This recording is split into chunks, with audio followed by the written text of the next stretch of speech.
மைக்கம் நேயர்களுக்கு வணக்கம் சார். வணக்கம் சார். வணக்கம். முதலில் வாழ்த்துக்கள் உங்களுக்கு. எதுக்கு? 10,000 கடந்து இப்போ 13,000 கடந்து போய்கிட்டு இருக்கோம் நம்ம. அவங்களுக்கு தான் சொல்லணும், எனக்கு சொல்லினாரு. சொல்லிருங்க. அதாவது அது மட்டும் இல்லை, வேறு வழக்கமான ஒரு அரசியல் இது இந்த ரிவ்யூ இந்த மாதிரி தாண்டி பழைய அரசியல் இது சம்மந்தமாக பேசுறதுக்கு ஒரு 3 தலைமுறையாக பத்திரிகையாளராக இருக்கின்ற அறிவாலயம் சேகர் அவரை வச்சு ஒரு பேட்டி எடுத்தோம். அது தொடர் பேட்டி. இனி அவர் எம்ஜிஆர் பற்றி, கலைஞர் பற்றி, ஜெயலலிதா பற்றி, இப்போதைய முதல்வர் ஸ்டாலின் பற்றி அவர் பழகிய அந்த அனுபவங்களை அவர் தொடராக பேச போகிறாரு. அது வாரம் ஞாயிற்றுக்கிழமை.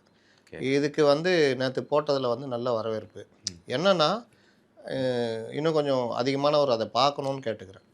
ஏன்னா வழக்கமான அரசியல் நிகழ்வு கிடையாது, அது இருக்கும், அதை பலரும் பார்த்துக்கலாம். ஒரு டாக்குமெண்ட்ரி மாதிரி தான். அப்போ விஜய் சொன்ன மாதிரி எம்ஜிஆர் பத்திரிகையாளர்களை சந்திக்கலன்றதை நேரடியாகவே ஒருத்தர் கூப்பிட்டு பத்திரிகையாளர் சந்திச்சவங்க இது பண்ணிட்டோம். பத்திரிகையாளர் சந்திக்கிறது மட்டும் இல்லை, அவர் எப்படி பத்திரிகையாளர்களோட எம்ஜிஆர் இயங்கினார் அப்படின்றது அவர் சொல்லாமல் விட்ட பல விஷயங்கள். காலையில் நாங்கள் அதாவது கான்வாயில் போகிற ஒரு 10-15 பேர் போவாங்கள்ல, அவங்களே அதே ஹோட்டலில் தங்க வைப்பார். காலையில் அவங்க பிஏ 100 எல்லார் கையிலையும் ஆளுக்கு 100 கொடுத்துருவார். எப்போ அந்த காலத்தில் அது 100 எவ்வளோ பெரிய தொகை. அவங்களுக்கு பாலில் ஏதாவது செலவு இருக்குங்கய்யா, நல்லா கொடுத்துருங்க அப்படின்னு சொல்லி அந்த அளவுக்கு பார்த்துக்கிட்டவர் எம்ஜிஆர் அப்படின்றது. அப்போ இந்த மாதிரி விஷயங்கள் தாண்டி இன்னும் பல இது அவருடைய ஆளுமை. இப்போ கலைஞரை பற்றி ரொம்ப விஷயங்கள் இருக்குது. அந்த மாதிரி பல விஷயங்களை பதிவு பண்ண போகிறோம். சார்பு இல்லாமல் ஃபுல்லாக பாசிட்டிவ் தான். அதே மாதிரி அரசியல் சார்ந்த விஷயங்களை பண்ண போகிறோம். அதனால் தொடர்ந்து ஆதரவு கொடுக்கணும். இந்த மாதிரி சண்டே வர வீடியோக்களுக்கும் இது இல்லாமல் தேர்தல் வரலாறு, அரசியல் கட்சிகள் ஒவ்வொரு தலைவரை பற்றிலாம் கேட்குறாங்க, இந்த மாதிரி பண்ணுங்கன்னு. அதையும் எடுத்து ஒரு பக்காவாக பண்ணலான்ற இது இருக்குது. நேரம் ப்ளஸ் நம்மோட இருப்பவர்களுடைய வேலை பளு இதெல்லாம் தான் சேர்ந்து தான் பார்க்க வேண்டியதாக இருக்குது. அதே நேரம் தொடர்ந்து ஆதரவு கொடுத்துட்டே இருக்காங்க. நம்ம சப்ஸ்கிரைப் பண்ணுங்கன்னு சொன்னால் அது போய்கிட்டே இருக்குது, பண்ணுறாங்க. இன்னும் பண்ணால் நல்லாயிருக்கும். ஏன்னா எவ்வளோ சப்ஸ்கிரைப் பண்ணுறீங்களோ அவ்வளோக்கு மற்றவர்கள் மத்தியிலையும் அது ஒரு பெரிய ஒரு செய்தியாக பார்க்கப்படுது, நல்ல ஒரு விஷயம் அப்படின்னு. அதனால் நம்ம இதோடு நிறுத்திக்கிட்டு நிகழ்ச்சிக்குள்ளே போவோம். ஓகே. இன்றைக்கி ஏகப்பட்ட விஷயங்கள் இருக்குது. நேற்று கோபியில் ஒரு கூட்டம் நடந்திருக்கு. அந்த கூட்டத்தில் பின்னாடி ஒரு அசைன்மெண்ட் இருக்குது. ப்ளஸ்ஸு முதல்வருடைய அந்த ஆளுமையின் பின்னாடி அந்த இளைஞரணி கூட்டம் இருக்குது. ப்ளஸ்ஸு இந்த டிஎன்பிஎஸ்சி அந்த விஷயங்கள், கூட்டணி தகராறுகள், கூட்டணிக்குள்ளே குத்துவெட்டு, இந்த மாதிரி பல விஷயங்கள். அப்புறம் தங்க விலை எகிறது மாதிரி நேற்றைய தங்க விலை நிலவரம் தாவேகா 42% போயிடுச்சு. இப்படி 18-19% இறங்கி இருந்தது. நீ மறுபடியும் ஏற்றத்தில் 42 இருக்குது. இது மேலும் உயர்ந்து அடுத்த மாதம் 45-50% ஆகும், மாறலாம். அவர்கள் ஜாக்கிரதையாக இருந்து கொள்ளும்படி. அதாவது இந்த ஒரு விளம்பரம் சொல்லுவாங்க, நெல்லை எக்ஸ்பிரஸ் இப்பொழுது 2ஆம் பிளாட்பாரத்தில் வந்து கொண்டிருக்கிறது, பயணிகள் பாதுகாப்பாக இறங்கி தண்டவாளத்தில் இறங்கி நிற்கும்படி கேட்டுக்கொள்கிறோம்னு. அந்த மாதிரி வாக்காளர்கள் பாதுகாப்பாக இருக்கும்படி கேட்டுக்கொள்கிறோம். போகலாம். இபிஎஸ் அவர்களுக்கு கூட்டணி உருவாக்க தெரியாது. நீங்களே ஒரு பாஜக கூட்டணியில் தான் இருக்கீங்க. பல கட்சிகளை சேர்த்து ஒரு கூட்டணி உருவாக்கி பாஜக தான் தலைமை தாங்குறாங்க. நீங்கள் கூட்டணி தலைவர்னு சொல்லாதீங்க. ஸ்டாலின் சொன்னாரா இதை? ஆதவர்ஜுனா சொல்கிறாரு. ஆதவர்ஜுனா எப்பவும் திமுக தான் இந்த இதை சொல்லுவாங்க. அதுதான் சந்தேகம் வருது. அந்த சந்தேகம் தான். ஏன்னா ஆளுங்கட்சி தான் விமர்சிக்கிறது அவங்களுடைய வழக்கம் வச்சிருந்தாங்க. ஆமாம், தாவேகா, திமுக, டிவிகே, டிஎம்கே, நீங்களாம் ஒன்றுமே கிடையாது, நாங்கள் தான் அவங்களுக்கு தான் எதிரி, விட்டு கலட்டுறோம் பாரு அப்படின்னு தான் சொன்னாங்க. இப்போ அப்படியே ட்ராக் மாறிட்டாங்க. நிர்வாகம் சரியில்லை. கண்ணை மூடிட்டு கேட்டால் நம்ம முதல்வர், துணை முதல்வர், திமுகவினர் பேசுகிற மாதிரி இல்லை. அப்போ ஏதோ அஜெண்டா இருக்குல்ல அது பின்னாடி இருக்கலாம். நான் திரும்ப ஒரு விஷயத்த சொல்கிறேன். இவர்கள்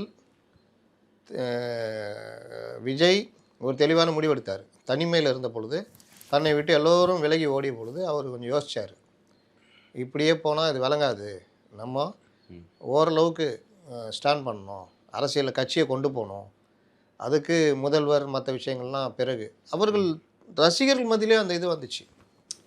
இப்போதைக்கே அது முடியாது, இந்த லகுடபாணிகளை வச்சுக்கிட்டு நம்ம தலைவர் போக முடியாது, ஓட்ட குதிரை இந்த குதிரையெல்லாம் வச்சுக்கிட்டு போக முடியாது. அப்போது என்டிஏ கூட இருந்தார்னா நல்லா ஒரு இதாகும். அவரும் அந்த இதுக்கு போனார். குறிப்பிட்ட எம்எல்ஏ தொகுதிக்கும் அவர் ஒத்துக்கிட்டார். துணை முதல்வர் கேட்டார். அப்போ அவங்க தரப்பில், ஏங்க நீங்கள் கூட்டணிக்குள்ளே ஜெயிச்சிங்கன்னா எதிர்கட்சி தலைவருங்க நீங்கள், அப்புறம் என்ன துணை முதல்வர், அடுத்து நீங்கள் மாநகராட்சி எலெக்ஷன் இதெல்லாம் வரும்பொழுது கூடுதலாக மாநகராட்சி, நகராட்சி, பேரூராட்சி, ஊராட்சி, பஞ்சாயத்துகள் அப்படின்னு உங்கள் கட்சியை பெருசாக கொண்டு போயிடலாங்க.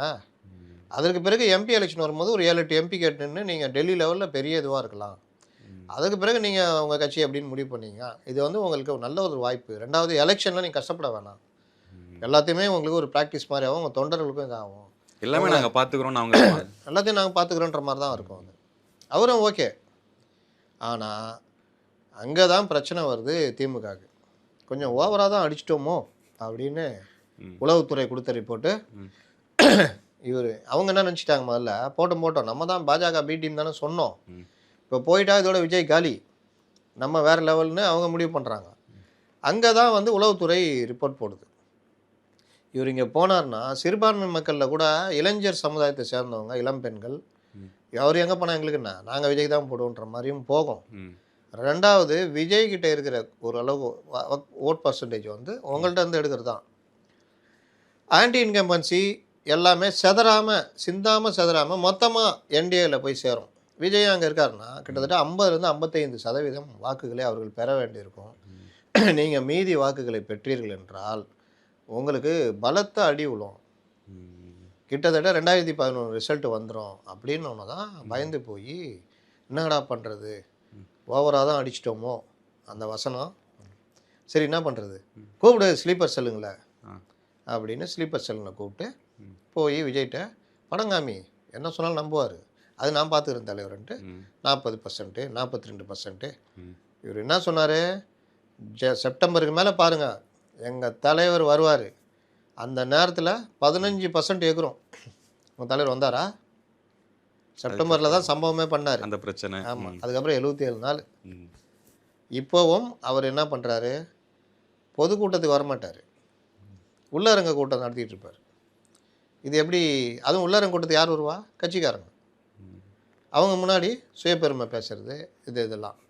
இதில் ஸ்லீப்பர் செல்லை கூப்பிட்டு அவரை தனியாக நின்னா தான் பெஸ்ட்டுன்னு சொல்லுங்கள், அவர் மண்டையில் போய் ஏறுற மாதிரி சொல்லுங்கள், மீதை நீங்கள் பார்த்துங்க. இப்போ சொல்லி அந்த மாதிரி தனியாக நிற்கணும்னு முடிவு பண்ணிட்டாங்க. அவங்களும் விட்டாங்க போய் தொலைன்னு. இப்போ அடுத்த அஜெண்டா என்ன அஜெண்டா, ஏடிஎம்கே அட்டாக் பண்ணணும், நாம் தமிழர் கட்சியை அட்டாக் பண்ணணும், தாவேகா வேறு எதுவும் பண்ண வேணாம். என்ன லாபம் அதனால் அவங்களுக்கு? என்ன லாபம்னா ஏடிஎம்கே அட்டாக் பண்ணால் ஏடிஎம்கே திருப்பி இவங்க அட்டாக் பண்ணும், நாம் தமிழர் கட்சியை அட்டாக் பண்ணால் திருப்பி இவங்க அட்டாக் பண்ணுவாங்க, இங்கே வரமாட்டாங்க. அப்போ உங்களுக்குள்ளேயே சுற்றுவீங்க. நாங்கள் பிஜேபி பார், என்டிஏ எடப்பாடி, என்டிஏ தான் நீங்கள் இது, நாங்கள் அந்த இதை கொண்டு போயிடுவோம். அதிமுக பாஜகவுடைய அடிமை கட்சி. துணை முதல்வர் என்ன பேசுகிறாரு திருப்பி இந்த அஜெண்டாவை நாங்கள் திரும்ப விதைப்போம். அப்போ என்ன ஆகும்னா, நீங்கள் ஒரு பக்கம் சண்டை போட்டுனுக்கிறீங்க, அப்போ உங்களோட சண்டை போகிறது அவங்க நேரம் சரியாக இருக்கும், மக்கள் பிரச்சனை அவங்களும் கொண்டு வர முடியாது, எங்களை எதுவும் பண்ண முடியாது. அவங்க ட்ராக் கிளியராக இருக்குது, கிளியராக நாங்கள் அதை பண்ணுறோம், நினைப்பதெல்லாம் நடந்து விட்டால் அந்த மாதிரி நினைக்கிறதுலாம் நடந்துருமா, இந்த ஸ்ட்ராட்டஜியை யூஸ் பண்ணுறாங்க. அதுக்கு நம்ம ஆளுங்க இவங்க உட்காந்து நேற்று மேடையில், அதுதான் நேற்று மேடையில் பேசுனது.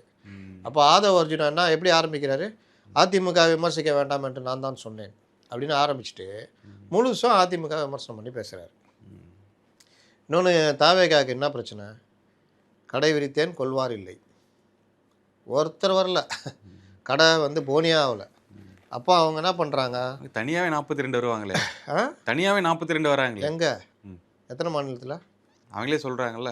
ஓ அது தனி, அது வரேன் திருப்பி வரேன். அதுக்கு ஏதாவது தங்க வேலை பார்த்துட்டு டெய்லி அவுட்டேட்டட் செங்கோட்டையன் அவர் ஏதாவது பேசிகிட்டு இருப்பார். இப்போ என்னென்னா பர்சன்டேஜ் யார் உயர்த்தி சொல்கிறதுன்றல அவங்களுக்குள்ள போட்டிக்கோ. இதில் இப்போ இவர் இந்த மாதிரி பேச ஆரம்பிக்கிறார்ல, இந்த பேச்சு பார்த்தா ஒரு 4-5 பேர் இருக்காங்க, இவங்க எல்லாருக்கும் வேலை. செங்கோட்டையன் நீங்கன்னா நீ என்ன அசைன்மெண்ட் கொடுக்குது, நானே அவர் மேலே தான் காண்டில் இருக்கிறேன், யார் எடப்பாடி மேலே, அதனால் நான் கண்டபடி பேசுவேன், அதெல்லாம் கவலைப்படாதீங்கன்னு. மற்றவங்கெல்லாம் என்னென்ன சப்ஜெக்ட்டுன்னு கொடுத்து அந்த சப்ஜெக்டை பேச வைக்கிறது. இதில் ஆதவ அர்ஜுனா சொல்கிறாரு, இவருக்கு வந்து காண்டு, யாருக்கு எடப்பாடிக்கு, இவர் கூட வருவேன்னு சொல்லிட்டு விஜய் மேலே குற்றமே இல்லை அப்படின்னு பேசினாரு. இப்போ கூட்டணி வரலன்னு திட்டுறாரு. நல்லா கவனிக்கணும், அவர் பேசுனது உங்களை காப்பாற்றினார். ஆனால் நீங்கள் நல்லவங்க, உங்களால் இது நடக்கலைன்னா அவர் எங்கேயுமே சர்டிஃபிகேட் கொடுக்கல. அன்னைக்கு காலையில் விஜய் தான் குற்றவாளி, விஜய் 47 மரணத்துக்கு காரணம் இவர்கள் கொலைகாரர்கள், அந்த ரேஞ்சு கொண்டு போயிட்டாங்க. அப்போ காலையில் நீங்களும் பயந்து போய் ஓடி ஒழிஞ்சிட்டீங்க. எல்லாம் சங்கத்தை கலைஞடான்ட்டு ஓடினீங்க ஒவ்வொருத்தரும் ஒவ்வொரு இடத்துக்கு. காலையில் எடப்பாடி வந்து என்ன பேசுகிறாரு, அவர் மட்டும்தான் காரணமா, உங்களுக்கெல்லாம் பொறுப்பு இல்லையான்னு கேட்குறாரு. அதுதான் மேட்ரை திருப்பி விட்டுச்சு. மத்தியானம் அண்ணாமலை அதே தான் கேட்குறாரு. அப்போ அவர் என்ன பேசினார் எடப்பாடி பழனிசாமி, நம்ம இதில் கூட இப்போ அதை போடுறோம். என்ன பேசினார்னா, அரசியல் கட்சி தலைவர்கள், அரசு, காவல்துறை தங்களை நம்பி வரும் மக்களுடைய பாதுகாப்பில் கவனம் கொள்ளணும், அவங்களுக்கு அவங்க தான் பொறுப்புன்னு 2 தடவை சொல்லுவார். எங்கேயுமே விஜய் யோக்கியர், அவர் என்னங்க பண்ணுவார் பாவம், அவர் மேலே குற்றமே இல்லை அப்படிலாம் சொல்லவே இல்லை. அப்புறம் எப்படி நீங்கள் உருட்டுறீங்க? வாட்ஸ்அப், இவங்க எல்லாம் வாட்ஸ்அப் தலைவர்கள் ப்ளஸ் அந்த அஜெண்டா வந்துடும். இவர் அந்த இதோட ரொம்ப நெருக்கம் ஆதவர்ஜுனா. உதயநிதி தான் பிடிக்காது, மற்றவங்களாம் பிடிக்கும். அப்போ நான் சொல்ல தேவையில்ல யாருக்கு இதுன்னு. அப்போ அவர் உதயசூரியன் பக்கம் உதயசூரியன் எல்லாமே தான். 2 சக்தி இருக்குல்ல, ஒரு சக்தி தான் பிடிக்காது, இன்னொரு சக்தி நல்லா க்ளோஸ். இங்கேருந்து டெல்லி போனப்போ போய் பார்த்தாரு, இங்கேயும் வாரத்தில் ஒரு நாள் பார்க்குறாரு, அதெல்லாம் தனி. அப்போ என்ன அஜெண்டா வரும், அந்த அஜெண்டாவில் அவர் பேசுகிறார். பேசிட்டு இன்னொன்று, எடப்பாடி இவரை வரலன்னு ஒன்று திட்டினாருன்னு. எடப்பாடி வரலன்னு திட்டல. நீங்கள் பொதுவாக நீங்கள் ஊழல் கட்சி, அதிமுக ஒரு ஊழல் கட்சி, திமுக ஒரு ஊழல் கட்சி, பாஜகவோட அவங்க இருக்காங்க, பாஜகவை நாங்கள் என்னாலும் ஏற்றுக்கொள்ள மாட்டோம், அது ஒரு மதவாத கட்சி, அதனால் கூட இருக்கிறவங்களையும் ஏற்றுக்க மாட்டோம் அப்படிலாம் சொன்னால் கூட அரசியல் என்ன வேணால் பேசலாம் நீங்கள். ஆனால் அதே திமுக வார்த்தையிலையும் விஜய் பேசினார். ஞாபகம் இருக்கா? ஆமாம். அடிமை கட்சியாக அதிமுக இருக்கிறது, அவர்கள் தான் முடிவு பண்ணுறாங்க. இது யாருடைய வார்த்தை? இது வந்து சிஎம், டெப்டி சிஎம். அப்போ எழுதி கொடுக்குறது யார்? சொந்தமாக விஜய் பேச மாட்டார். எழுதி வாங்கிட்டு வர்றது யார்? சான், டெமிகாட் சான், ஜான் ஆரோக்கியசாமி எழுதி வேண்டாம். ஓகே, இவங்க எல்லாம் சேர்ந்து தான் பெரிய முட்டு சந்துగా விஜய் கூட்டு போகிறாங்க. டிஎம்கே அஜெண்டாவில் இல்லை, இது எல்லாமே கரெக்ட் நீங்கள் சொல்கிறது எல்லாமே. அப்படினாலும் விஜய் யோசிப்பாரா மாட்டாரா? என்ன திமுகவோட வசனத்தை நம்ம பேசுகிறோம். விஜய் யோசிச்சிருந்தா புஷி ஆனந்த் எப்படிங்க பொதுச் செயலாளராக வந்திருப்பார்? ஜான் ஆரோக்கியசாமி எப்படி? இல்லை சார், ஐடியாலஜி மாறுது அப்படின்னு ஒரு யோசனை வரும்ல. அதுக்கு தான் உருட்டுறாங்கல்ல இவங்க. இது வரைக்கும் விஜய் கட்சிக்குடைய கொள்கை என்ன? இருமொழி கொள்கை, நீட் எதிர்ப்பு, கச்சத்தீவை மீட்போம், எல்லாம் எங்கேருந்து எடுத்தது? நீட்டை வந்து விலக்கு தருவோம்னு அவங்க சொன்னாங்க. ஆமாம், ஏடிஎம் கூட சொல்ல. அப்போ நீங்கள் பொதுவாக தானே இருக்கணும். இப்போ சீமான் பேசுகிறாரு, தம்பி விஜய் வந்து காங்கிரஸை கூட்டணி கொண்டு வரலாமான்னு கேட்டுச்சு, காங்கிரஸை வச்சு என்ன அரசியல் பேசுவேன், நீட்டை கொண்டு வந்தது யாருன்னு கேட்குறாரு. கரெக்டு தானே? எஸ். அப்போ நீட்டை கொண்டு வந்தது யார்? காங்கிரஸ். நிலாவை தொட்டது யார்? காங்கிரஸ். அப்போது நீட்டுக்கு விலக்கு வர முடியுமா? நீங்கள் விஞ்ஞானபூர்வமாக சொல்கிறீங்களா? நாங்கள் மாற்று அல்ல, எங்கள் விக்கிரவாண்டியில் மாற்றாக இல்லை, மக்களின் தேவையை கருதி வருபவர்கள். மக்களின் தேவை என்ன? நீட்டை விளக்க முடியாது. ஏன்னா அகில இந்திய லெவலில் உருவாக்கப்பட்ட சட்டம், அது ஜனாதிபதியால் ஒப்புதல் கொடுக்கப்பட்டு அதை எதிர்த்து அதிமுக கோர்ட்டுக்கு போய் உச்சநீதிமன்றம் அதை உறுதிப்படுத்திச்சு. இனிமேல் எப்படி நடக்கும்? முதல்வர் உருட்டுகளில் சொல்லணுன்னா, நாங்கள் அப்படிலாம் நினைக்கல, காங்கிரஸ் ஆட்சி வந்தால் நீட்டை நாங்கள் விலக்கு கொண்டு வருவோம் அப்படின்னு. அதுலேயே ஏகப்பட்ட பிரச்சனை இருக்குது. முதல்ல காங்கிரஸ் ஆட்சி ரகசியம் எனக்கு தெரியும், அதெல்லாம் அதுக்கப்புறம் இப்போ உருட்டுனது போன வாரம். காங்கிரஸ்லாம் வரும், தலைமையில் உக்காரோம், அப்போ நாங்கள் நீட்டு விலக்குன்னு சொன்னோன்னு. ஆனால் நீ சொன்ன காலம் 2021, 2019 பிஜேபி ஆட்சி வந்துச்சு. அப்போ அது ஒரு உருட்டா? இவங்க வந்து அவரை ஏமாத்திடுறாங்க, நம்மளை ஏமாற்ற முடியுமா? ஸ்ட்ராட்டஜி டீமே தலைவரை பைக்கை முறுக்குன்னா ஏன்டா முறுக்கணும்னு கேட்க மாட்டார். நல்லா இருக்குல்ல, நல்லா இருக்குல்ல அப்படின்ட்டு முறுக்கு. தலைவர் சொல்கிறீங்க சார், விஜயா ஸ்டாலின் அவர்களா? கிட்டத்தட்ட 2 பேருமே ஸ்ட்ராட்டஜிஸ்ட்டை மாட்டின்னு தானே இருக்காங்க. நான் பைக் யாருங்க முறுக்குனது? பைக்கை முறுக்குனது யார்? சிஎம். அதுதான் தலைவரை பைக்கை முறுக்கணும். நான் ஏன்டா முறுக்கணும்? ஏன்டா வாக்கிங் போகிற இடத்துல இந்த பைக் ஏன்டா எடுத்துகிட்டு வந்தீங்க? ஏன்டா இது முறுக்கணும் என்னடா கேட்கணும்ல. ஆனால் இன்னைக்கு ஒரு கார் ஓட்டி இருக்காரு சார், பார்த்துருப்பீங்க. அடுத்து நான் ஒன்று சொல்லிக்கிறேன் அவங்களுக்கு, ஸ்ட்ராட்டஜி டீமுக்கு. அவங்களுக்கு ஐயோ தலைவர் இப்போ தான் எங்களுக்கே தோணுதுன்னு. அதாவது முதல்வர் போய்கிட்டே இருக்கார் ரோட்டில், ஒரு இடத்துல ரோடு போட்டுக்கிட்டு இருக்காங்க. முதல்வர் வண்டி நிறுத்தி பார்க்குறாரு, என்னப்பா டங்கு கை நீட்டுறாரு, எல்லாருக்கும் வாட்டர் பாட்டில் கொடுக்குறாரு. நல்லா இருக்குல்ல? நல்லா பாட்டு பின்னாடி கொடுத்துட்டு அப்போ தந்தானே நானே அப்புறம் தெய்வங்கள் எல்லாம் ஒரு குழந்தை ஓடியாருது, அது இது பண்ணுறாரு. அடுத்து எல்லாத்தையும் கேட்குறாரு, குறை கேட்குறாரு, எப்படிப்பா இருக்குது ரோடு, என்ன தரம்லாம் பார்க்குறாப்புல. அப்போ அதுக்கு ஒரு பாட்டு. அது முடித்தோடனே ரோடு ரோலர்காரன் வர்றான், என்னப்பா ரோடெலாம் நல்லா ஆமாண்ணே ரொம்ப கஷ்டமாக இருக்குது சார். இந்த வேலை எப்படிப்பா ரொம்ப கஷ்டம். நான் பார்க்கலாமா? உடனே முதல்வர் ஏறி ரோலர் ஓட்டுறாரு. ம். நல்லா இருக்குல்ல? நல்லா இருக்கு. அதுக்கு ஒரு பாட்டு போட்டு நிறைய பேர் தாக்கப்படுறாங்க இதுல. இந்த மாதிரி நிறைய பேர் அந்த ரீல்ஸ்ல போட்டுக்கிட்டு இருக்காங்க. யார் நிறைய பாலிட்டிஷியன்ஸ் யார் வெள்ளை ரோட் சட்டை ரோலர்? வெள்ளை பேண்ட்டை போட்டு. அவர் ரோலர்லாம் ஓட்டலையா? ம். ஓட்டினாப்லையா? இல்ல அவரு ஓட்டல. நிறைய பேர் அந்த ரோடு போறதுக்கு வந்து இந்த பொண்ணு அது பொண்ணுன்ற அந்த ரீல்ஸ் போடுவாங்கல்ல. அது போடுவாங்க. முதல்வர் தான் மேட்ரு. யார் ஹீரோ? ஹீரோ தான் மேட்ரு. எல்லாரும் தான் பைக் முறுக்குவாங்க. இது ஒரு ஷார்ட் ஃபிலிம், ஒரு கற்பனை கதை மாதிரி தானே இருக்கு இது. ஷார்ட் ஃபிலிம்லாம் கிடையாது. நான் சொன்ன கொஞ்சம் பெருசாக சொல்லிட்டேன். வந்து சல்லுன்னு வண்டி வந்து நிற்கும். எல்லாம் இறங்குவாங்க. அப்படி எல்லாம் ஓடி வந்து ஐயான்னு கும்பிடுவாங்க. எல்லாருக்கும் தண்ணி குடிச்சிங்களா, தாகத்தில் வெயிலில் இருக்கீங்கன்னு பாட்டில் எடுத்து கொடுப்பாரு. கீழே இறங்குவார். ரோட் ரோலர் ஓட்ட சொல்றீங்களா? ஆமாம், நான் சொல்கிறேன். அவங்க பாருங்கள், நீங்கள் கூடிய சீர் நடக்கும். இந்த ஸ்ட்ராட்டஜி ஐயோ நமக்கு தோணலையே. ஆந்திராவிலேருந்து வந்தோம், இங்கே வந்தோம், இங்கே ஒருத்தவங்க அந்த மாதிரி சொல்கிறாங்க. இன்னும் என்னென்னவோ ஓட்ட வைப்பாங்க. தேர்தல் முடிவுகள் என்னென்ன பண்ண போகிறாங்களோ. பாவம் முதல்வர். இது இதெல்லாம் பண்ணிட்ட வாட்டில் அடுத்த சீசனுக்கு பறந்து போயிடுவான். வேறு எங்கேயா போயிடுவான். அங்கே போயிட்டு அப்புறம் ரோட் ரோலர் ஓட்டுறீங்களா அப்படின்வான் ஒவ்வொருத்தையும் போயிட்டு. இது என்ன ஆயிடுச்சுன்னா, இந்த மாதிரி சொல்கிற விஷயங்கள் விஜயை நம்ப வச்சு, நீங்கள் கேட்டிங்களா விஜய் எப்படி நம்புவார் அப்படின்னு. அவர்கிட்ட தான் பெருசாக பாத்தியா ஓதி வச்சுக்கிறாங்களே, பெருசாக ஓதி வச்சுக்கிறாங்க. நீ வந்து பெரிய ஆள், நாளைக்கே முதலமைச்சர். அதனால் அவர் நம்புகிறாரு, சொல்கிறதெல்லாம் கேட்குறாரு. இது எல்லாமே நடக்கும். முதல்வரும் அதே மாதிரி அவரும் வந்து ஒரு தரப்பில் அவரையும் இயக்கிக்கிட்டு இருக்கிறாங்க. இதான் நீ நடக்குது. நான் வந்து விஜய் அவர்களை வந்து முதலமைச்சர் ஆக்கியே தீருவேன், இந்தியாவே திரும்பி பார்க்கும் அவர் பேசினார்னா அப்படின்னு சொல்றாரு. நிரந்தர முதல்வர் வந்துட்டாருன்னா அவர் தான் எப்பவுமே. செங்கோட்டையன் அவருடைய பேச்சு. செங்கோட்டையன் ஒரு செல்லாத நோட்டு, செங்கோட்டையன் ஒரு ஓட்டை விழுந்த படகு, என்னவோ சொல்லுங்கிறாங்க. நான் சொல்ல அவுடேட்டட் அப்படிங்கிறதான். அவுடேட்டட் செங்கோட்டையன்.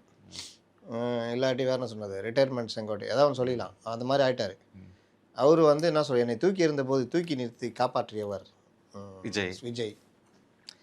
10 பேர் விசில் அடிக்கிறான்னா உடனே ஒரு தலைவர் இதாகிட்டாப்புல. கூட இருக்கிற சத்தியபாமா, ஒன்று மட்டும் நல்லா வச்சுக்க, எங்களை பற்றிலாம் கவலையே படாத, இவ்வளோ நாள் நான் கேட்டுனுக்கிறேன்னு. கூட இருந்தவங்களுக்கு பதவி கொடுத்தாங்களா? இல்லை. அப்புறம் எங்கே தூக்கி நிறுத்தினார் விஜய்? அவர் நினச்சிக்குவார் யார் புஷி, தூக்கி நிறுத்துவோம்ல, பார்த்துருவோம் அப்படின்னு. என்னென்னா பேசுறதுக்கு ஆள் இல்லைன்றதுனால இந்த மாதிரி ஆள் பேட்டி கீட்டி கொடுக்கும்போது நீங்கள் எதுனா கேளுங்களேன், சூப்பராக பதில் சொல்லுவார். என்னங்க இவ்வளோ கட்சி வருதுன்னு கேட்டுக்கிறாங்க. இவ்வளோ கட்சி வருதுன்னு நீங்கள் வரவே இல்லை. நீங்கள் பொறுத்திருந்து பாருங்கள், மார்ச் மாதத்தில் ஏராளமான வருவார்கள். இல்லைங்க என்னென்ன கட்சி, பொறுத்திருந்து பாருங்கள், தேர்தல் முடிந்து விடுமே, பொறுத்திருந்து பாருங்கள், அவ்வளோதான். இந்த இது தரட்டுமே சார்ங்க, அதுக்கு மட்டும்தான் வச்சுக்கிறாங்க. மற்றவங்களாம் எனக்கு என்னென்ன ஏதாவது இது வேணும்ப்பா, அதை வந்து அதை குரான் மேலே சத்தியன்ட்டார் வச்சுக்க, அது ஒரு பிரச்சனை ஆகிடும். அதனால் எப்பா பார்த்து பேச. அருண் ராஜீவ் வாய் விட்டார், மாட்டினார். அவரை நிறுத்த சொல், நான் நிறுத்துறேன் அப்படின்னாப்புல. அந்த மாதிரி அவரை பேட்டி கொடுக்க சொல்லு, நான் கொடுக்குறேன்னொன்னே தலைவரை பேட்டி கொடுத்துட்டார். அவர் என்னன்னா ஓடுறாரு. இப்போ இந்த மாதிரிலாம் கொடுக்கக்கூடாதுல்ல, அதுக்கு ஒரு இது ஒரு விஷயம். அவர் என்ன சொல்லிக்கிறாரு, விஜய் பேசினால் இந்தியாவே திரும்பி பார்க்கும். அங்கேருந்து என்டிடிவிக்காரன் ஆமாம் ரொம்ப அழகாக பேசிட்டாரு, திரும்பி வர பார்ப்போம். ஒரு பேட்டி, ஒரு ரெக்கார்டர் பேட்டி திணிக்கும் எடுத்துகிட்டு எடிட் பண்ணி போடுற பேட்டி அது. அதுக்கே அழகாக பேசிட்டீங்க. இல்லை ஒரு பேசினா உண்மையிலே செங்கோட்டையன் செம்ம தைரியம். பேசினா தானே திரும்பி பார்க்கும். ஏன்டா அது திரும்பி பார்க்கல, நீ பேசவே இல்லை தலைவரே. ஒரு விஷயத்தில் இவ்வளோ டீகோட் பண்ணுமா நம்ம? வேற என்னங்க, அவர் பாருங்க என்னென்ன வேலை பண்ணிட்டாருன்னு. அவர் இந்த மாதிரிலாம் பண்ணி நம்மளை பண்ண வைக்கிறார் பாருங்க. அப்போ அவர் பேசினா ஏங்க இதெல்லாம் ரொம்ப ஓவர் இல்லைங்க. நேரு இன்னும் பல தலைவர் அவங்க பேசினாங்கன்னா இந்தியாவை திரும்பி பார்க்கணும்லாம் அந்த ரேஞ்சு கொண்டு போகிறாப்லையா. அதுக்கப்புறம் வந்து அவர் வந்து முதல்வர் ஆகிறத யாரும் தடுக்க முடியாது அப்படின்றத ஒன்று சொல்கிறாரு. மக்கள் பார்த்துக்குவாங்க அதை. அவர் ஒரு தடவை முதல்வர் ஆகிவிட்டால் அதுக்கப்புறம் அவர் தான் நிரந்தர முதல்வர்னு. நீங்கள் என்னென்ன சொன்னீங்க, எங்கே சுற்றினாலும் எம்ஜிஆர் தந்துடுறாங்க. அது ஒன்று. இது ஒன்றாச்சா, 42% தங்கம் விலை உயர்வு, இன்றைய விலை நிலவரம், அந்த மாதிரி இது சொல்லிடுங்க சார். எப்படி இந்த கணிப்பு வருது? சும்மா இப்போ எனக்கு தோணுனதை சொல்கிற மாதிரி விஷயமா, இல்லை யாராச்சும் பக்கத்துலேருந்து சொல்கிறாங்களா, உண்மையிலே வேலை சொல்கிறாங்களா? யாராவது பக்கத்துலேருந்து சொன்னால் அப்படியே அது உண்மையாயிடுமா? அதை வேலை செய்கிறாங்களா, களத்தில் ஏதாவது வேலை செய்கிறாங்களா? இல்லையே, சொல்லலையே, வேலை செய்யலையேன்னு எங்கே வேலை செய்கிறாங்க? அதிகபட்சமாக என்ன செய்யறாங்க? களத்தில் வேலைன்னா இந்த தொகுதியில் போயிட்டு இந்த சர்வே எடுக்கிறது, எவ்வளோ இருக்குது, எவ்வளோ ஓட்டு வரப்போகுது, அந்த மாதிரி ஆச்சு. 234 தொகுதியிலும் எடுத்திருந்தா தானே தெரியும். அப்படி எதுவும் எடுக்கலையே. அதெல்லாம் ஏதாவது பண்ணிட்டு கிடக்குறாங்க, அதெல்லாம் பெரிய இது கிடையாது. இன்னொன்று சொல்கிறேன், இப்போ கூட நான் சொல்கிறது கூட நான் அடிக்கடி ஒன்று சொல்கிறது, இன்றைக்கி நிலைமைக்கு நம்ம சொல்கிறோம். தேர்தல் அறிவித்து வேட்பாளர் வந்து கட்சிகள் கூட்டணி எல்லாம் வந்து நிலைமை மாறும்போது நீங்கள் சொல்கிற பல விஷயங்கள் மாறி போயிருக்கும். இப்போ காங்கிரஸ் திடீர்னு தாவேக கூட போயிடுதுங்க, திமுக 2வது இடம் வரும்னு சொல்ல முடியுமா? அப்போ நிலைமை மாறிடுது இல்லை. அப்போ 2 கட்சியும் சேர்ந்து ஓட்டுகளை பிரிச்சுக்குவாங்க, அவங்களுக்குள்ளேயே பல பிரச்சனைகள் உருவாகும். இந்த கேப்பும் என்டிக்கு சாதகமாக போகும். அது மாதிரி பல இது என்ன வேணால் நடக்கும் தேர்தலில். நீங்கள் அதை வந்தால் பிறகு தான் நீங்கள் எத்தனை பர்சன்டேஜ் என்னன்னு பார்க்க முடியும். இன்னொன்று, உங்களுக்கு 42% வர அளவுக்கு என்ன நம்பிக்கை மக்கள்கிட்ட விதைச்சிருக்கீங்க, அது கேள்வி இல்லை. என்ன விதைச்சிருக்கீங்க? இன்னை வரைக்கும் உள்ளே தான் இருக்கீங்க.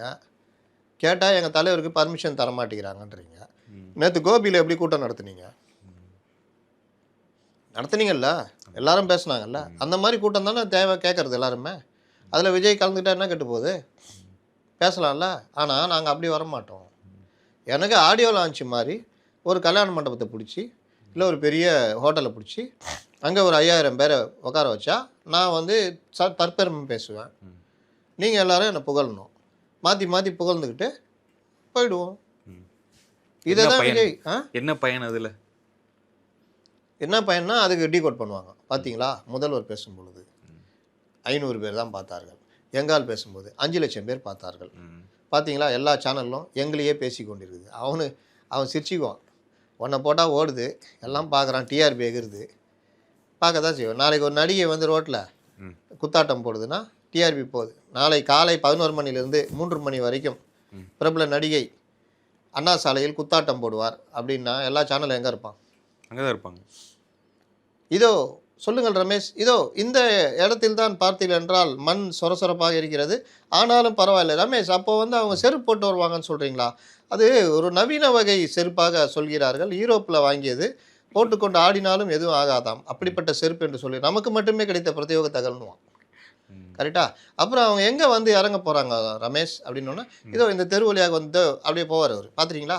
அப்படியே போயிட்டு இதோ இந்த இடத்தில் தான் அவருடைய கார் நிற்க போகிறது, இந்த இடத்தில் தான். சார் வாங்க, நீங்கள் இங்கே வாங்க, சொல்லுங்கள், எப்படி கார் எங்கே நிப்பாத்துறதுக்கான ஏற்பாடு பண்ணியிருக்கீங்க? இந்த அளவுக்கு உருட்டுறாங்களா இல்லையா? ஒரு நடிகை டான்ஸ் ஆட போகிறாங்க வந்துன்னா இது நடக்கும். அப்போ என்ன, உங்களை அப்படி தான் பார்க்குறாங்க. சொல்லின்னு செல்வரா இவர்? இல்லை இவர் பேசுறது மூலிமா ஒரு அரசியல் மாற்றத்தை கொண்டு வந்தாரா? எதுவும் கிடையாது. ஹே ஹே இதுதான், வேற என்ன?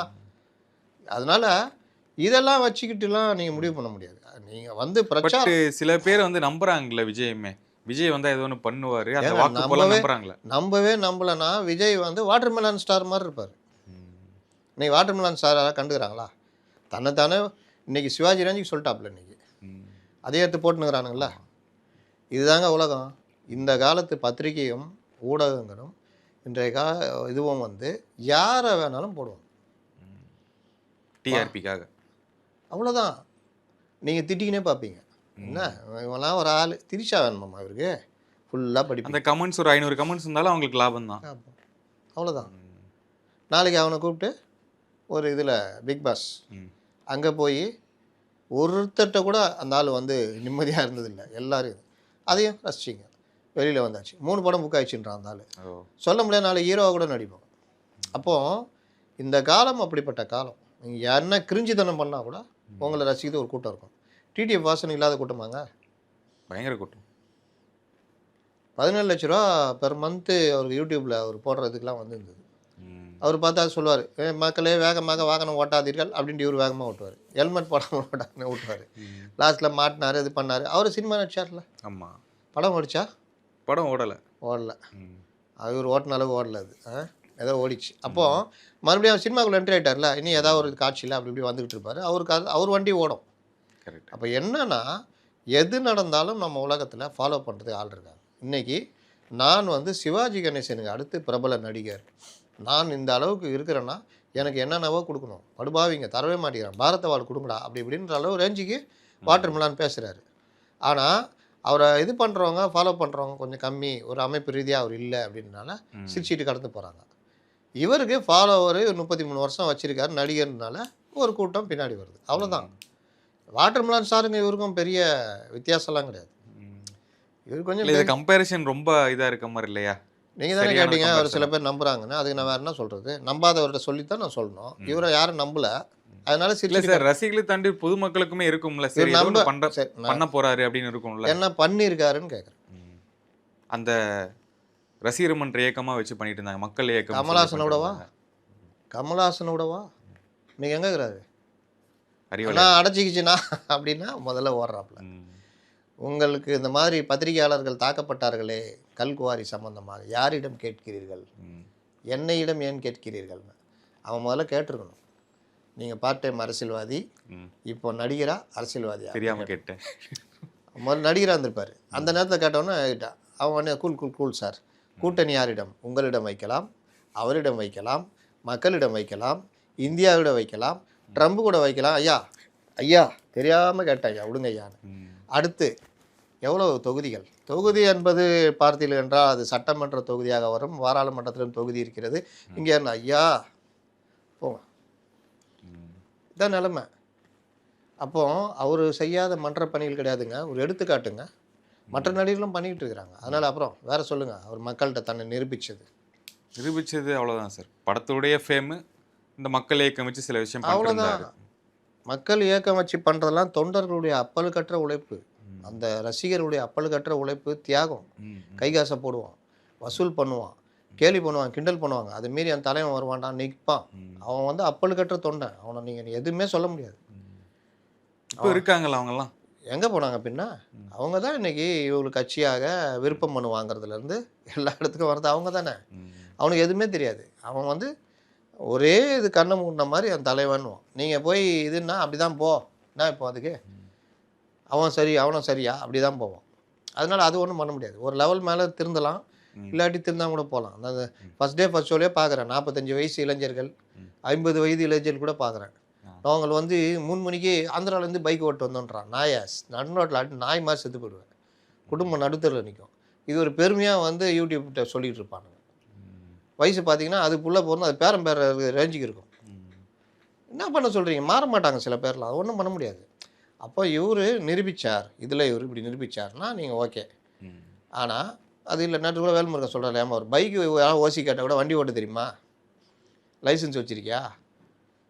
ஹெல்மெட் வேணால் என்கிட்ட இது மாட்டுப்போ, லைசன்ஸ் எல்லாம் மாட்டிக்கினா இல்லை ஒன்று பைக்கே ஓடுறது நீங்கள் விட்டுச்சேன்னா கேட்டு கொடுக்குறோம்ல. அப்போ ஆட்சியை மட்டும் இப்படி கொடுக்குறீங்களான்னு கேட்குறாரு. நியாயமான கேள்வி தான். இவர் ஒரு ஆண்மை உள்ள தலைவர், ஆளுமை மிக்க தலைவர் அப்படின்றனா அந்த பிம்பம் எல்லாமே செப்டம்பர் 27 கரூருக்கு முன்னாடி உடஞ்சி போச்சு. இவர் ஒரு தைரியமான ஆண்மை மிக்க ஒரு தலைவர் அப்படின்றது டமால் டிமின்னு உடஞ்சி போச்சு. அதுலேருந்து இவருடைய இமேஜ் கிட்டத்தட்ட சரிவு தான். இவங்க போட்டு பேசிக்கலாம். இவங்க பேசுறதெல்லாம் பார்த்துட்டோம்னா இன்றைக்கி காங்கிரஸ் தலைவர்கள் பேசுகிறாங்களே, காங்கிரஸ் பேர் இயக்கம் என்பது அது வந்து சுதந்திர போராட்டத்துக்கு முன்னாரே ஹியூம் என்பவரால் ஆரம்பிக்கப்பட்டது. அப்படியோ அதுக்கு அதே பேசு, எங்கே இருக்கிறீங்க? முன்னாடி திரும்ப நான் சட்டை கிழிஞ்சிருக்கு, என் தொண்டை ஒருத்தன் என் மேலே கை வச்சிட்டான், என் கட்சிக்காரனே நடிச்சிட்டான், இப்படி தானே? அப்போ அந்த மாதிரி நிலமையில தான் அத்தனை கோஷ்டி அத்தனை இது சரி, அதெல்லாம் அவங்க சொந்தமாக பேசிக்கிறது. நடைமுறை காங்கிரஸ் மக்கள் எப்படி பார்க்குறாங்க? அது மாதிரி விஜய் வந்தார், விஜய் அவங்க கட்சிக்காரன் பேசிக்குவாங்க. விஜயுடைய இமேஜ் எங்கே இறங்குது? கரூர் பிரச்சனைக்கு பிறகு இவர் ஒரு ஆளுமை மிக்க தலைவர் இல்லை. இவர் பிரச்சனைன்னு வந்தால் ஓடுறவர். இவர் இப்படி ஓடுறாருன்னா பொதுச்செயலாக இப்படி ஓடுவார். இவராவது ஓடி போய் எங்கேயாவது இருந்துக்கின்னு தலைவரே நான் இங்கே தாங்கிறேன், நீ எதாவது பண்ணால் என்ன கூட பண்ணு, என் தொண்டரில் பண்ணாதன்னு கூட பேசுகிறாரு. ஆனால் அவர் ஓவர் புஷி ஆனந்த் ஓவர், மைக்கே வேலை செய்யாது, செல்ஃபோனையே மாவட்ட செயலர்கிட்ட கொடுத்துட்டு ஓடி ஒழிஞ்சிரு. அவர் நினச்சிட்டா தப்பிச்சிட்டோன்னு போலீஸு விட்டுச்சு, எதுக்கு இவரை போட்டு கைது பண்ணணுன்னு.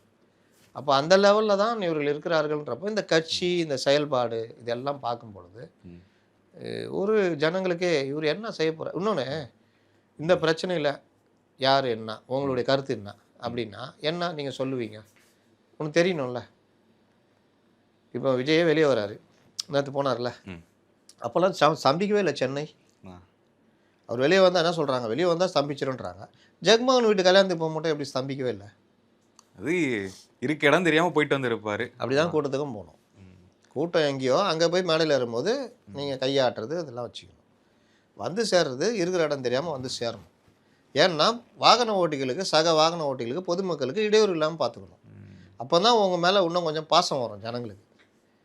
நீ வரும்போது உரண்டை எடுத்துகிட்டு வரதெல்லாம் இதுவே அந்த ஷூட்டிங் போகிறப்ப எதுவுமே ஆகுது இல்லை சார்? அது வேறு. இவ்வளோ நாளும் ஆகல.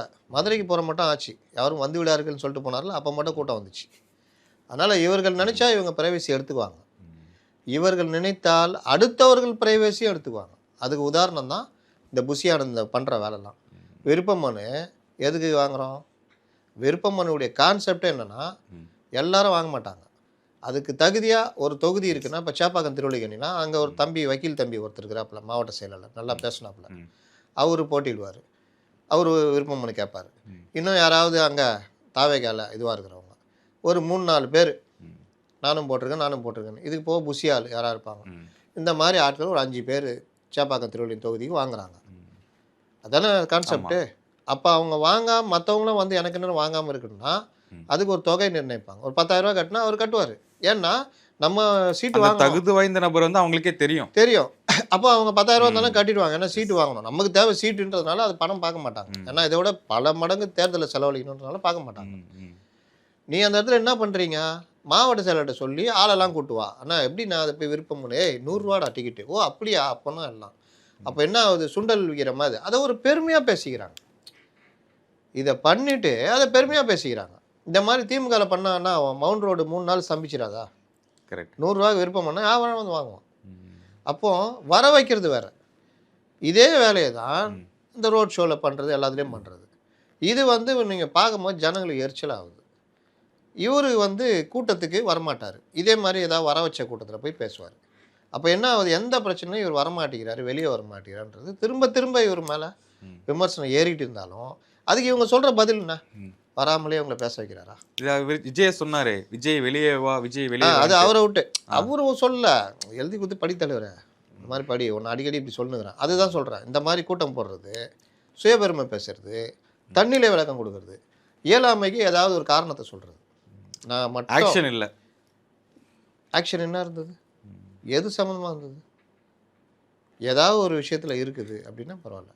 அப்போ என்ன சார் அவங்களாம் போராடலையா? போராடுறாங்க. அங்கங்கே தன்னெழுச்சியாக. அதற்கு பிறகு அவன் வாங்கி கட்டிக்குவான் புஷிக்கிட்ட. யாரை கேட்டு பண்ண? தலைவர் கூப்பிட்டு கேட்டார், நீ ஏன் அந்த மாதிரி கட்சி விரோத நடவடிக்கை? தலைவரை கட்சி விரோத நடவடிக்கையா? அங்கே இருக்கிற மக்களுக்காக போராடின தலைவரை நாங்கள் யாராவது போராடுறோமா? இல்லை. அப்புறம் நீ ஏன் அந்த வேலையை பண்ணுற? இந்த மாதிரி தான். ஒரு நல்ல கம்பெனியில் ஒரு சிஇஓ, ஒரு மேனேஜர் தப்பாக இருந்தால் என்ன ஆகுமோ அது நடக்குது. என்ன அதே தான் நான் ஒரு நேரம் சொன்னதை சிம்பிளாக ஒரே வார்த்தையில் முடிச்சிட்டிங்க. சிஇஓ மேனேஜர் மட்டும் இல்லை, முதலாளியே தப்பாக இருந்தால் என்ன ஆகணும் தான். அது முதலாளி தப்பாக இருந்தால் தானே தப்பான சிஇஓ வைப்பார், தப்பான எம்டியை வைப்பார். முதலாளி கரெக்டாக இருந்தால் அவருக்கு இந்த கம்பெனிக்கு எவன் கரெக்டாக வேலை செய்வான், எவன் வழி நடத்திட்டு போவான்னு தெரியும். ஒருவேளை அவன் சரியில்லைன்னா டம்மு தூக்கி போட்டுருவார் முதலாளி. நீ என்ன இதுக்கு லாய்க்கே இல்லையே, நீ ஒரு இது பண்ண தெரியல, எதுவுமே பண்ண தெரியல, கிளம்பு அப்படின்ட்டுருவார். அப்போ இதே கம்பெனி இதே முதலாளி தான் இப்போ தமிழ்நாடு கவர்மெண்ட்லேயே நடக்குது. டிஎன்பிசி நேற்று இந்த முதலாளி ஆட்சிக்கு வந்தவுடன் அவர் ஃபஸ்ட் டைம் ஆட்சிக்கு வர்றாரு. அப்போ அவருக்கு எல்லாமே நல்லா தெரியுது. பார்க்குற எல்லாம் ஆல் இஸ் வெல், அப்படி எல்லாம் கை கட்டி நிற்கிறான், அதிகாரிலாம் சல்யூட் அடிக்கிறான், எல்லாம் பேசுகிறாங்க. சார் அப்படி சார், சார் இது அது சார் நீங்கள் போனீங்களே சார், வேறு லெவல் சார். சார் நீங்கள் அந்த பைக்கில் முறுக்குனீங்களே சார், எங்கள் வீட்டில் கூட எங்கள் ஒய்ஃப் கேட்டாங்க, ஐயோ இந்த வயசுலேயும் பிடிக்கிறாருன்னு. அப்படியே கேட்டாங்க. ஆமாம், என் ஒய்ஃப் கூட சொன்னாங்க நல்லா இருக்குதுன்னு. அந்த சவுப்பு சட்டை உண்மையிலே சூப்பர் சார், அதை நின்று நீங்கள் அந்த ஸ்டைல் சார். சார் நீங்கள் ஒரு சினிமா நடிக்கக்கூடாது? ரஜினி தான் நடிக்கிறாங்க, நீங்கள் ஏன் கலாநிதிமான்ட்ட சொல்லி ஒரு படம் நடிக்கக்கூடாது? இல்லை ஒரு ஈக்குவல் ரோல் என்ன இந்த அளவுக்கு சொல்கிறீங்க சார்? உண்மையிலேயே சார் எங்கள் ஒய்ஃப் கேட்டாங்க சார். இப்படியே பாசிட்டிவ்னா அவருக்கு எப்படி இருக்கும்? நான் சொன்னேன்ல, சூப்பராக இருக்கு போலயே. நான் நம்ம ஆட்சி சூப்பராக இருக்கு போலயே. Very well. ஐயோ இன்னும் என்ன 100% நிறைவேற்றிட்டு இன்னும் என்ன நிறைவேற்றிட்டு எனக்கு புரியலப்பா. ஒரே இதுவாக இருக்குது எனக்கு. அப்படி அந்த அளவுக்கு 2.0 பார்த்துக்கலாம் மீதி எல்லாம் அப்படி அளவுக்கு ஆகிட்டாங்க. அதுக்கப்புறம் என்ன பண்ணுறதுன்னா, அந்த பக்கம் எவனாவது அறிவாலயம் பக்கம் ஸ்ட்ராட்டஜி சும்மா போகும்போது அதில் என்ன ஸ்ட்ராட்டஜின்னு பார்த்தனா மச்சான் அப்படின்னா, டம்முக்குன்னு ஒரு துண்டை போட்டு உள்ளே இழுத்துறது. ஏன் என்னங்க நான் என்னங்க பண்ணேன்? ஸ்ட்ராட்டஜி பற்றி பேசுனீங்களா? ஆமாம் வாங்க கையெழுத்து போடு. நீங்கள் தான் ஒரு ஸ்ட்ராட்டஜிஸ்ட். ஊரில் போகிற வரோம் ஸ்ட்ரா அப்படின்னால ஏங்க ஸ்ட்ரா கேட்டங்க குடிக்கணும்னா ஸ்ட்ராட்டஜி இந்த மாதிரி இருந்தது இல்லைங்க. ஸ்ட்ரா எவனா இது மாதிரி 5 பேர் சேர்ந்துக்கிட்டு ஒரு கம்ப்யூட்டரு இது இருந்தாப்பா நான் ஸ்ட்ராட்டஜி வாங்க கையெழுத்து போடு. என்ன பண்ண போகிறீங்க சார்? தலைவர் வந்து அந்த இந்த ரேம்ப் வாக்கில் நடக்கிறார் சார். ம். ஆமா. ம். இன்னொரு ஸ்ட்ராட்டஜிஸ்ட் சார் ரேம்ப் வாக் நடந்து மட்டும் சார் அவர் ட்ரெஸ் கோடு கருப்பு பேண்ட் சவுப்பு பண்ணி தானே எல்லாரும் சொன்னாங்க நல்லா இருந்ததுன்னு. அது சார் நீங்கள் வேறு மக்களுக்கு நம்பிக்கை போயிடும் சார். அப்போ அங்கே பைக்கு சார் அங்கே ஓகே சார் நல்லா இருந்தது சினிமா இது அது மாதிரி. Walking getup. இது வந்து வாக்கிங் சார். அதனால் காக்கி பேண்ட் வெள்ளை சட்டை போடணும். ஏன்பா காக்கி பேண்ட் வெள்ளை சட்டை போடணும்? ஜெகமோகனாக தான் போட்டிருந்தாப்புல. அது சொல்ல முடியுமா சார்? நீங்கள் வந்து அது நம்பிக்கை உரியது சார். அது நம்ம இன்டர்வியூ போகும்போதெல்லாம் இப்போ நாங்கள் ஸ்ட்ராட்டஜிஸ் கையெழுத்து போட வந்தோம், எப்படி ஒயிட் ஷர்ட் போட்டு எப்படி வந்தோம் அந்த மாதிரி சார். Right sir. அப்புறம் இப்போ நீங்கள் நடந்து போகும்போது பசங்க வந்து அப்படியே விழுவாங்க சார். நம்ம போலீஸ் அவங்கள தூக்கி போடுவாங்க, உங்கள்கிட்ட கையெல்லாம் கொடுப்பாங்க சார். சரி எல்லாம் பண்ணோம். அப்புறம் அந்த இதை மப்ளர் அந்த இதை கருப்பு சப் போடுவாங்க, நீங்கள் எடுத்து அப்படி சுற்றிடுங்க சார். இதெல்லாம் எங்கேயோ பார்த்த மாதிரி இதே சார். எங்கேயும் பார்த்துக்க மாட்டேங்க சார். நம்ம மூளையில் தனியாக உதிச்சு சார். 2021 கூட அந்த மாதிரி போனேன். அது போனீங்க சார், அது வேஷ்டி செட்டெல்லாம் போட்டு போனீங்க. அதை பார்த்து தான் மற்ற கட்சிக்காரன் காப்பி அடிக்கிறாங்க. அதை விட்டுருங்க சார். இப்போ நம்ம வேறு மாதிரி பண்ணுறோம். அப்புறம் ஒன்று சின்னவர் எப்பா என்னப்பா இது எனக்கு எதுவும் இல்லையா சார்? நீங்கள் தான் சார் முகமே. அதனால் உங்கள் முகத்தை க்ளோஸில் காமிச்சு ஒரு செல்ஃபி எடுக்கிறீங்க சார் அது கும்பலோட. இது எங்கேயோ காட்ட மாதிரி இருக்குது சார். அது விடுங்க சார், நம்ம பண்ணுறோம் சார், நல்லா இருக்குது சார். நடக்குது, கூட்டத்தில் போகிறாங்க, பேசுகிறாங்க. அதே மாதிரி போகிறாரு. அந்த சைடு ஆக்டரு ஜூனியர் ஆர்டிஸ்ட்டு வந்து கரெக்டாக விழணும்ல, அவன் டைமிங் மிஸ் ஆகி விழுறான். அவன் விழுந்தா பிறகு நம்ம பிஎஸ்ஓ போய் பிடிக்கிறாரு. அங்கே பவுன்சர், இங்கே பிஎஸ்ஓ. பாவம் மனுஷன் ஒருத்தர் வெள்ளையாக கூடிய ஒரு நல்லா அழகாக இருப்பார், ஸ்மார்ட்டாக, சினிமா நடிகர் மாதிரி. அவர் வழக்கமாக லைட்டாக விளக்குவார். அவர் இந்த மாதிரி நடிக்க சொன்னால் எப்படி நடிக்க முடியும்? அவர் இதை டைமிங் மிஸ் ஆகிடுச்சு. அவன் போயிட்டு இப்படி வந்து ஒரு பூவை குத்துட்டான் டமால்னு. அவன் வரும்போதே பார்த்துருக்கான், எக்ஸ்ட்ரா நடித்தா நல்லா இருக்குன்ட்டு பூவை கொண்டு குத்துட்டான். இவர் பூவை வாங்கிட்டு முழிக்கிறாப்புல சிஎம். இந்த இடத்துல கை தானே கொடுக்கணும், இது நான் சனி சை பா அப்படின்னு அந்த ஆக்ஷன் பாரு பார்த்துட்டு அப்படின்னு போடுவார். அப்போ என்னன்னா கை கொடுக்குற சீனில் மாற்றிட்டேடா என்னடா ஸ்கிரிப்டில் எல்லாம் பண்ணல தலைவரை எக்ஸ்ட்ரா பேட்டா தான் கிடைக்குன்னு தான் பண்ணாருண்டா. அவர் கை கொடுக்குற போனால் நீ பூவை குத்துருவன்ட்டா, அவர் அது தூக்கி அப்படி வீசுறாரு. இப்போ அது ட்ரோல் மெட்டீரியலாக மாறிச்சடா உன்னுடைய வேலைனால அப்படின்ட்டு. அப்புறம் இது போட்டு அந்தி வரும் நேரம் இந்த இது பாக்யராஜ் இது மாதிரி போட்டுக்கின்னு அப்படின்னாரு. வந்து பார்த்துருப்பாரு. அப்புறமா ட்ரால்லாம் பண்ணியிருப்பாங்கல்ல, ஏமா அந்த நடிகர் பண்ண மாதிரியே பண்ணிட்டீங்க அப்படின்னு. தலைவரை நம்ம 2021 பார்த்தா அந்த நடிகர் பண்ணார், இதெல்லாம் நம்ம ஒரிஜினல், அதெல்லாம் ஓகே. காக்கி பண்ண வேலை சட்டை தலைவரை அதுவே அவர் ஜெகமோகனை பார்த்தா போட்டார். நம்ம இது ஒரிஜினல் லைட்டாக இருக்கும் பாருங்க, அந்த காக்கி கொஞ்சம் டார்க்காக இருக்கும். அதான் நம்ம வந்து அந்தளவுக்கு தலைவரை ஒரிஜினாலிட்டி. இப்படி அவரை பண்ணி வச்சுக்கிறாங்க. அப்போ அவர் என்ன பண்ணுறாரு, இதெல்லாம் பெஸ்ட்டு சூப்பர்னு நினச்சிக்கிறார், இப்படிலாம் பண்ணலாம் அப்படின்னு. அதில் தான் நான் சொன்னேன் அந்த ரோட் ரோலர் ஓட்டுறதெல்லாம். எப்பா அதில் வேறு சண்டை நடக்கும். நான் தான் கண்டுபிடிச்சிருந்தேன். 5 பேர் போகிறான் தலைவரை ரோட் ரோலர் ஓட்டுறீங்க அப்படின்ட்டு. 5 பேருக்கு அப்புறம் ஒன்று தோணுச்சு, நாங்கள் எடுத்தோம் தலைவர் ஒரு இடத்துலேருந்து அப்படின்னு. இதில் டிஎன்பிஎஸ்சின்றது அரசு வேலைகளுக்கான இது குரூப் 1, குரூப் 2, குரூப் 2A அந்த மாதிரிலாம். இது குரூப் 2, குரூப் 2Aக்கான எக்ஸாமு. இது எவ்வளோ முக்கியமான எக்ஸாமு. இதில் வந்து ப்ரிலிம்ஸு, மெயின்ஸு, இன்டர்வியூ இது மாதிரி தான். ஐஏஎஸ் ஐபிஎஸ் மாதிரி தான் நடக்கும். ப்ரிலிம்ஸு எழுதி பாஸ் ஆனவங்க அது இருக்கும், எப்படியும் ஒரு 1,00,000 பேர்கிட்ட இருக்கும். பாஸ் ஆனவங்க ஒரு 9,000 பேர் மெயின்ஸுக்கு. அதில் வடிகட்டி தான் இன்டர்வியூ போவாங்க. அப்போது அந்த மெயின்ஸ் அதில் 9,000 பேர் தமிழ்நாடு ஃபுல்லாக இவங்களுக்கு ரெடி பண்ணி கொடுக்க முடியலையா? இதுக்கு ஒரு துறை, அதுக்கு ஒரு ஐஏஎஸ்ஸு முழு எக்ஸாமே எழுதிட்டான். சந்தோஷமாகிடுச்சு. ஐயோ சூப்பராக இருந்தாலும் ஜெயிச்சிடணும். ஃபுல்லாக எழுதி முடிச்சோன்னே பேப்பரை கொடு சார், இன்னும் ஒரு 1/2 மணி நேரம் இருக்குது, குடியா எக்ஸாமே கேன்சலு. சார் என்ன சார் சொல்கிறீங்க, கேன்சலு? பல இடங்களில் ஆள் டிக்கெட் இல்லை, ஆள் இல்லை. அதனால் சார் அது உங்கள் பிரச்சனை சார், நான் கரெக்டாக தானே சார் வந்தேன், அதெல்லாம் இல்லை, மொத்தமாக கேன்சல். எப்படி இருக்கும் ஒரு எக்ஸாமுக்கு? நமக்கு ஸ்கூல் லாஸ்ட் எக்ஸாமுக்கு எப்படி இருக்கும் ஞாபகம்தா? முடிச்சா போதுன்ற மாதிரி இருக்கும். அன்னைக்கு வந்து இன்னைக்கு கேன்சல்ப்பா, நாளைக்கு வேணா எப்படி இருக்கும்? திரும்ப மறுபடியும் ஒரு 24 மணி நேரம் அது அந்த மன உளைச்சல்லாம். அந்த மாதிரி இவங்களுக்கு இது வந்து நம்ம சாதாரணமாக சொல்கிறோம். மறுபடியும் எக்ஸாம்னா புதுசாக கொஷின் பேப்பர் தயார் பண்ணணும். அது தயாரிக்கிற பணிக்கு பல மாதங்கள் ஆகும். அதை ரெடி பண்ணி அந்த கொஷின் பேப்பரை பிரிண்ட் பண்ணி 9,000 பேருக்கும் தனித்தனியாக கொடுக்கணும். ஹால் டிக்கெட்டு, ஹாலு, இந்த நடைமுறை இதெல்லாம் வந்தால் பிறகு இன்டர்வியூக்கு அவங்கள அனுப்பணும். அதுக்கு பிறகு தான் அரசு வேலை. ஒருத்தர் 31 வயசு அப்படி கட்டுறான்னா இப்போ தேர்தல் வந்துடும், அறிவிச்சிருவாங்க. அதேமாதிரி ஏப்ரல் 2nd வீக்கில் தேர்தல் இருக்கும், மார்ச் 1st வீக்கில் அறிவிப்பாங்க. இன்னும் 1 மாதம் கூட இல்லை நடுவில். என்ன ஆகும்? தள்ளி போட்டுருவாங்க. அப்போ அவங்களுக்கு எப்படி இருக்கும்? அவங்க உழைப்பு வீணா போயிடும். வீணாக போகுதுல்ல. அப்போது முதல்வர் ஒரு என்ன கேட்டால், சார் சார் சார் அந்த அதிகாரி மாற்றிட்டோம் சார். அப்படியே மாற்றியாச்சா? சரி ரைட்டு.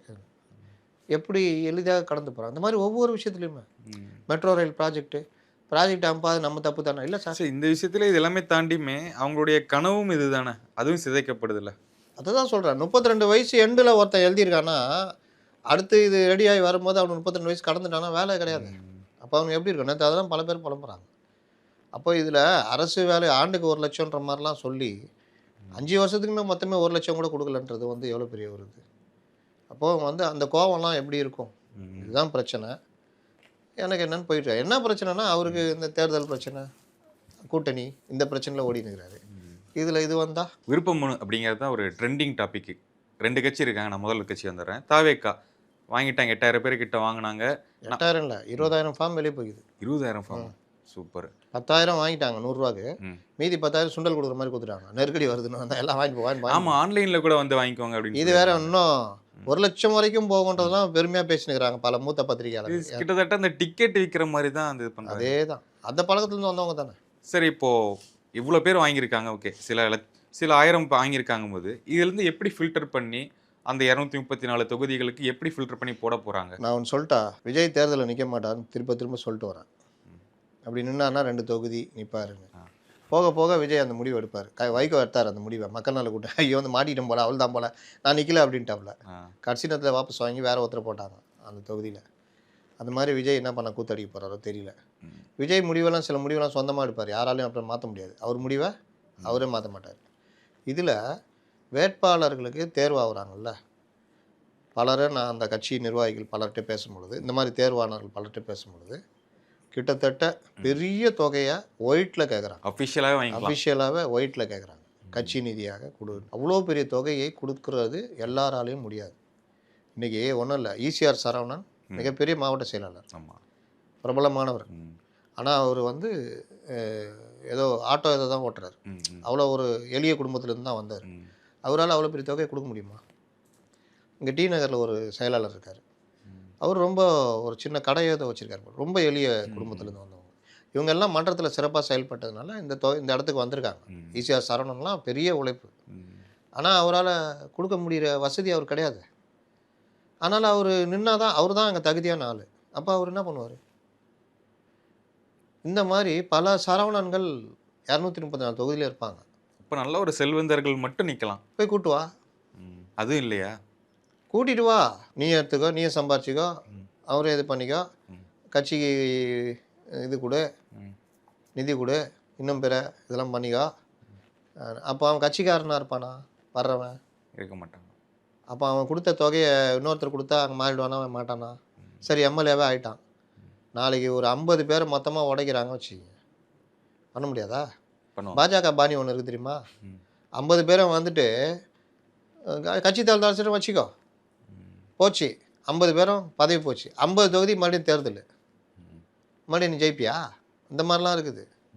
அப்போ இவர்களால் இந்த கண்டிஷனு, இவ்வளோ தொகை, இந்த மாதிரி இதுக்கு ஒரு 100 வேட்பாளர்களை கொண்டு வர முடியுமான்றது இன்றைக்கி சிக்கல். அந்த சிக்கலும் இன்றைக்கி தாவேகாக்கு இருக்குது. 234 தொகுதிக்கு இவர்கள் கேட்குற தொகையை கொடுத்து இந்த மற்ற இன்னும் பல கண்டிஷன்ஸ் எல்லாம் நிறைவேற்றி, கட்சிக்கு நிதி இல்லாமையா இருக்குது இவங்களுக்கு. ஒரு பக்கம் ஆதரவு செலவு பண்ணுறாரு, விஜயோடைய பணம் இருக்குது, அந்த மாதிரிலாம் வருது இல்லை சார்? எல்லார்ட்டையும் பணம் இருக்குது, செலவழிக்கிற பணம் இருக்கணும்ல. ஏடிஎம்கேல திடீர்னு ஒரு ஆளுக்கு சொல்லுவாங்க, அவர் சாதாரண நாளில் இருப்பார், இந்த அப்படி கட்சி பார்த்துக்கணும், கட்சி செலவு பண்ணலாம் பண்ணும். இங்கெல்லாம் அதெல்லாம் கிடையாது. மற்ற கட்சிகளில் ஏற்கனவே இருந்து சம்பாதிச்சு வச்சுருப்பாங்க, பணம் செலவு பண்ணுறது தான் போட்டியே நடக்கும். அதனால் அவங்களுக்கும் பிரச்சனை இல்லை. உங்களதில் ஈசிஆர் சரவணன்களும் இங்கே அப்புனுவோ யாரோ ஒருத்தர் டி நகரில் இந்த மாதிரி ஆட்கள் தானே. அண்ணா நகரில் ஒருத்தர் இருக்கார், எளிய குடும்பம். அந்த திருவிக நகரில் ஒரு அன்னைக்கு ஒரு மாவட்ட செயலர் பெண் பேசுனாங்கல்ல, அவங்களாம் என்ன ஒரு எளிய குடும்பத்தை சேர்ந்தவங்க. எல்லாம் மிடில் கிளாஸ் எல்லாருமே. மிடிலா? அதுக்கும் கீழேன்றா மிடில்னா மாதம் 1,00,000 அப்படி சம்பாதிக்கணும் இருப்பாங்க. இவங்களாம் அவ்வளோ கூட இருக்காது. அப்போ அவங்களாம் என்ன பண்ணுவாங்க? ஒன்றும் பண்ண முடியாது, வேடிக்கை மட்டும்தான் பார்க்கணும். இல்லாட்டி யாரையாவது ஆளை பிடிச்சி கொண்டு வந்து விடணும். எதுவுமே இல்லைன்னா புஷியே ஆளை பிடிச்சிக்குவார். புஷி மற்றவர்கள் ஆளை பிடிச்சி செட் பண்ணி நிற்க வைப்பாங்க. அவங்க மாநில நிர்வாகிகள் நிற்பாங்க, எல்லாம் வசதி படைத்தவர்கள் தான். அதுலேயும் சில பேர் வசதி இல்லாமல் இருப்பாங்க. இப்போ இதுதான் அப்போ இவங்களால 234 நிரப்ப முடியுமா? இந்த சந்தேகம் எனக்கு இருக்குது. ம். நீ என்ன சொல்கிறது? எங்கள் கட்சி வேறு லெவல்னா பண்ணிக்கங்க. அதனால் இந்த நடைமுறை இது இருக்குதுன்னு சொல்ல வரேன். ம். அதே மாதிரி காங்கிரஸ் திமுக உறவு நான் சொல்லிகிட்டு இருக்கிற மாதிரி ம். பல நாளும் பேசிக்கிட்டு இருக்கிறேன். இப்போ வரைக்கும் அது தீரல. ம். 36 நாளாக காத்துட்ருக்கோன்னு மணி தாக்கூர் சொல்கிறாரு. ம். நான் இந்த கூட்டணியை உடைக்கவே முடியாதுன்னு இவர் சொல்கிறாரு. யார்? கார்த்தி சிதம்பரம். கூட்டணி உடையாது. ஆனால் நீங்கள் யாரை எங்கே வைக்கிறீங்கன்றது தான் பிரச்சனை. காங்கிரஸுக்கு இந்த தொகுதி கொடுப்பீங்களா? டபுள் டிஜிட்டில் கூட்டணி கட்சியில் கொடுப்பீங்களா அப்படின்னு. இதில் காங்கிரஸுக்கும் விசிகாக முட்டின்னு இருக்குது. இந்த மாதிரி பல தகராறுகள் ஓடிட்டு இருக்குது. பேசுகிறதுக்கு பல சப்ஜெக்ட் இருக்குது, நேரம் இல்லை. லாஸ்ட்டாக ஒரு கேள்வி மட்டும் முடிச்சிடறேன். ஜனநாயகன் மறுபடியும் தணிக்கை சான்றுக்கு போகிறேன்னு ஒரு அப்டேட் வந்திருக்கு. என்ன நடக்க போகுது? ஜனநாயகன் நான் ஏற்கனவே சொன்ன மாதிரி இவர்கள் சென்சார் போர்டு காலில் விழுந்தால் மட்டும் தான் நடக்கும். நிமித்தி நின்ட்டாங்க, வேலையை காமிச்சிட்டாங்க. இப்போ அந்த உண்மையை உணர்ந்த பிறகு வழக்கு ஒரு பக்கம் இருக்குது. தனிப்பட்ட முறையில் போய் காலில் விழுந்து அந்த ப்ராசஸ் நடக்குது. அவங்க சென்சார் சர்டிஃபிகேட் கொடுத்தோன்னா சர்டிஃபிகேட்டை கொண்டு போய் ஐயா சர்டிஃபிகேட் கொடுத்துட்டாங்க ஐயா, வழக்கை வாபஸ் வாங்கிக்கிறேன்னு வாங்குவாங்க. எப்படி காலில் விழுந்தீங்க என்ன அது அதெல்லாம் வெளியே வராது. படம் வெளியாகிறது உடனே டிஆர்பி. எப்படி இருக்கிறது படம், என்னைக்கு வருகிறது, அதுவா இதுவா இதுவா அதுவா அதுவா இதுவா யாராவது போய் என்னையா நீங்கள் அவ்வளோ படம் கம்மி அப்படியா படம் வருது தலைவர் படம் அப்படி இப்படி இப்படி போயிடும். அதனால் அநேகமாக ஓரிரு இல்லை ஒரு வாரத்துக்குள்ளே சர்டிஃபிகேட் வந்து அடுத்த வெள்ளிக்கிழமை, இந்த வெள்ளிக்கிழமை விட்டு அடுத்த வெள்ளிக்கிழமை படம் ரிலீஸ் ஆகலாம். ஓகே, நல்ல செய்தி. விஜய் ரசி சந்தோஷமாக இருப்பாங்க. சந்தோஷமான செய்தி. ஓகே, நம்ம ஒன்றும் அதுக்கு எதிரானவர்கள்லாம் கிடையாது. அவர் படம் வரணும் ஓடணும், அதெல்லாம் நம்ம அவருடைய அரசியலை தான் நம்ம பேசுகிறோம். மற்றபடி நமக்கு என்ன இருக்குது. இன்னைக்கு எபிசோட் நல்லபடியாக முடிஞ்சிச்சு. நம்ம அடுத்த நேர்காணல சந்திக்கலாம் சார். நன்றி சார். நன்றி.